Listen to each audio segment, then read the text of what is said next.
अस्सलाम वालेकुम dear students. उम्मीद करता हूँ कि आप सब लोग खैरियत से होंगे। हमने बॉटनी पेपर सी का third chapter cell ultrastructure start किया हुआ है और लास्ट टाइम जो हमने टॉपिक डिस्कस किया था वो था राइबोसोम्स। और जो आज टॉपिक हम डिस्कस करने जा रहे हैं वो है माइक्रो बॉडीज़। ये इस चैप्टर का लास्ट टॉपिक है। तो सबसे पहले हम डिफाइन करते हैं माइक्रो बॉडीज़ को। Three cytoplasmic organelles such as peroxisomes, glyoxysomes, and microperoxisomes are bounded by a single membrane and contain a variety of enzymes are called microbodies. हम अपने सिलेबस के अंदर टू मैक्रोबॉडीज़ को डिस्कस करेंगे, peroxisomes एंड glyoxysomes। तो सबसे पहले हम डिस्कस करते हैं peroxisome को। पेरोक्सिसोम जो हैं ये साइटोप्लाज्मिक ऑर्गेनेल्स हैं। सबसे पहले डीडव एंड को वर्कर ने आइसोलेट किया पेरोक्सिसोम्स को from liver cells and some other tissues. Peroxisomes जो हैं ये plants as well as animal cell दोनों में ये प्रेजेंट होती हैं। इसके अलावा जो पेरोक्सिसोम्स हैं ये प्रेजेंट होती हैं in the protozoa and yeast. Next हम देख लेते हैं स्ट्रक्चर ऑफ पेरोक्सिसोम। पेरोक्सिसोम जो हैं इनके गिर्द सिंगल मेम्ब्रेन होती है। हमने डिस्कस किया कि तमाम की तमाम माइक्रोबॉडीज़ के गिर्द जो है जो सिंगल मेम्ब्रेन होगी। पेरोक्सिसोम का डायमीटर जो है वो 0.5 माइक्रोमीटर है, जबकि कुछ मेमिलियन टिश्यूज़ में जो पेरोक्सिसोम्स हैं ये एक एक्सटेंसिव नेटवर्क बनाते हैं। पेरोक्सिसोम्स में मोर देन 50 एंजाइम्स जो हैं वो प्रेजेंट होते हैं। Peroxisome self replicate by enlarging and then dividing. जो पेरोक्सिसोम ऑर्गेनेल्स हैं ये हाइड्रोजन ऑक्साइड्स इनमें होता है और इनमें hydrogen oxide producing enzyme present होते हैं जैसा कि ऑक्सीडेज एंड कैटालेज। इसके अलावा इनमें कुछ ऑक्सीडेटिव एंजाइम्स जैसा कि peroxidase, catalase, glycolic acid oxidase और दूसरे एंजाइम जो हैं वो प्रेजेंट होते हैं। प्रोटीन जो है वो पेरोक्सिसोम्स में सेलेक्टिवली इंपोर्ट होती है और पेरोक्सिसोम्स में कोई डीएनए या फिर राइबोसोम प्रेजेंट नहीं होता, जिसकी वजह से इनमें प्रोटीन की कोई सिंथेसिस का कोई भी मीन्स जो है वो प्रेजेंट नहीं होता। जो तमाम की तमाम प्रोटीन्स होती है वो इंपोर्ट की जाती है अक्रॉस दी मेम्ब्रेन। नेक्स्ट हम देख लेते हैं फंक्शंस ऑफ पेरोक्सिसोम्स। जो फर्स्ट फंक्शन है वो ये है कि peroxisomes are involved in the formation and decomposition of hydrogen peroxide. जो वर्ड पेरोक्सिसोम है ये ड्राइव हुआ है हाइड्रोजन पेरोक्साइड से। पेरोक्सिसोम्स में डिफरेंट ऑक्सीडेटिव एंजाइम्स होते हैं जैसा कि catalase, D amino acid oxidase and uric acid oxidase. ये जो एंजाइम्स हैं ये मॉलिक्यूलर ऑक्सीजन को यूज़ करते हैं to remove the hydrogen atom from the organic substrate. तो इस प्रोसेस में ये हाइड्रोजन पेरोक्साइड जो हैं वो प्रोड्यूस करते हैं।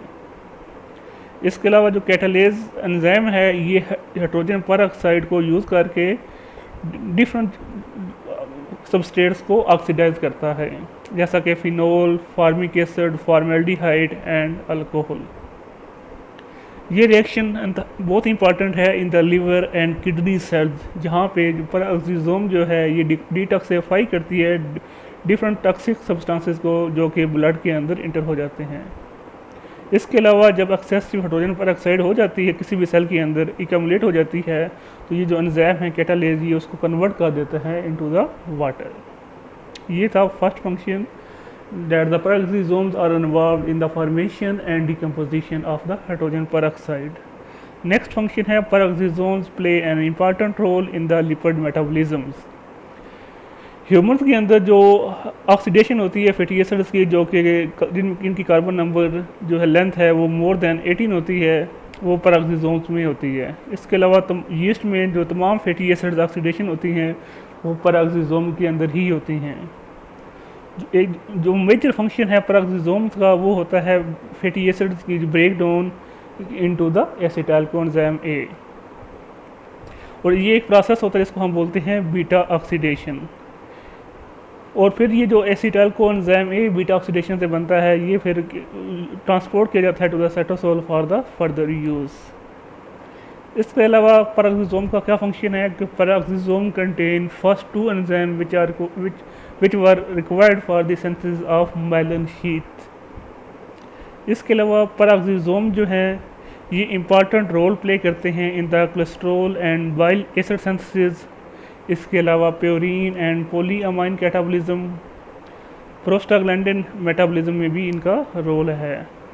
प्लांट्स में जो पेरोक्सिसोम्स होते हैं ये रिक्वायर्ड होते हैं for the photo respiration process. इस फोटो रेस्पिरेशन को हम बॉटनी पेपर डी में डिटेल में डिस्कस करेंगे। नेक्स्ट हम देख लेते हैं डेफिशिएंसीज।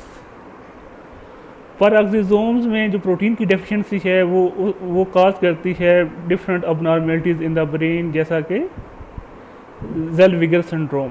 इसी तरह एक deficiency in the peroxisome PEX2 is responsible for another type of syndrome।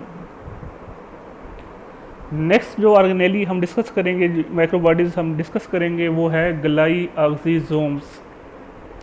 ग्लाइऑक्सिसोम्स भी साइटोप्लाज्मिक ऑर्गेनेलीज ही हैं। जिस तरह हमने डिस्कस किया कि जो पेरोक्सिसोम्स हैं वो भी साइटोप्लाज्मिक ऑर्गेनेलीज हैं।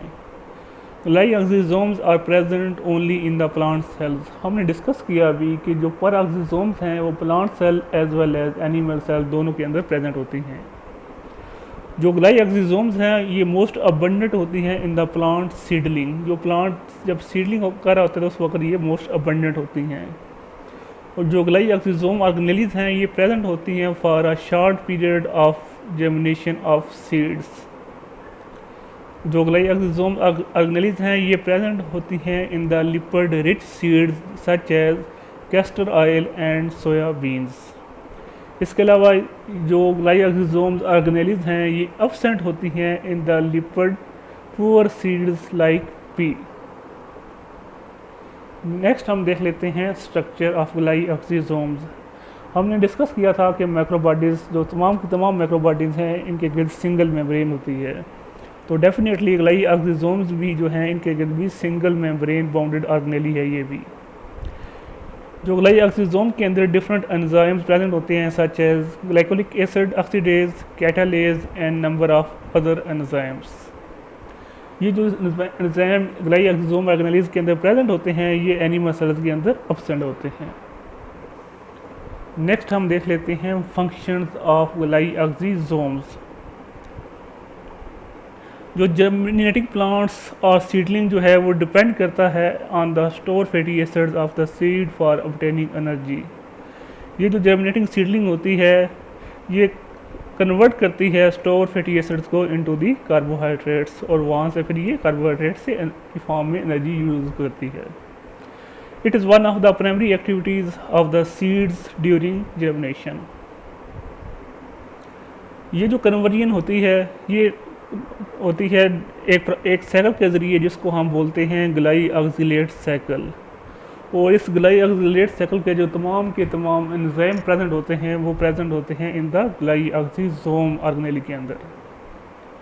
नेक्स्ट जो फंक्शन है वो ये है कि ग्लाइऑक्सिसोम जो हैं ये इम्पॉर्टेंट रोल प्ले करती हैं in the both the catabolic as well as anabolic pathway in the plants. इसके अलावा जो फंक्शन ग्लाइऑक्सिसोम्स का वो ये भी है कि ग्लाइऑक्सिसोम्स जो फैटी एसिड्स को ब्रेक करती हैं into the succinate in the lipid rich seeds such as castor bean. तो ये था आज का हमारा टॉपिक। आज के टॉपिक में हमने 2 मैक्रोबॉडीज़ को डिस्कस किया, पेरोक्सिसोम्स एंड ग्लाइऑक्सिसोम्स। इसके साथ ही आज का ये जो टॉपिक था हमारा फिनिश हो गया और साथ ही साथ ये चैप्टर भी फिनिश हो गया।